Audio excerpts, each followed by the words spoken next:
In this guide, I'm going to show you guys how to use FIFA World Cup app. Let's get started. First, navigate to App Store or Play Store, search for the app FIFA World Cup and download it.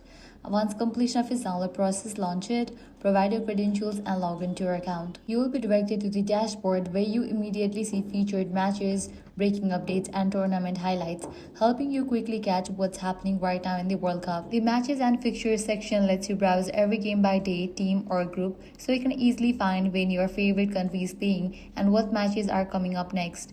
During live games, the match center becomes the most important feature, showing real-time scores, lineups, substitutions, player ratings, position stats, shots, and key match events as they happen. The app also includes a standing and group stage tracker where you can see updated group tables after each match and follow how teams are progressing toward knockout qualification. Another major feature is the knockout bracket view, which usually maps out which teams advance round by round all the way to the final, making it easy to understand the tournament path. The app also includes a fantasy football mode where users can build their own virtual squad, make transfers, choose captains, and earn points based on real-life player performance. Alongside this, the news and highlights section provides match recaps, short highlight clips, interviews, and editorial stories so you can catch up even if you miss a game.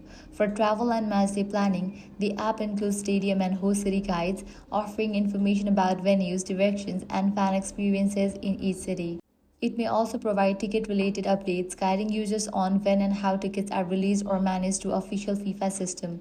Finally, app is supported by personalized notifications, which alert you about kickoff times, goals, match results, and important tournament updates so you never miss key moments.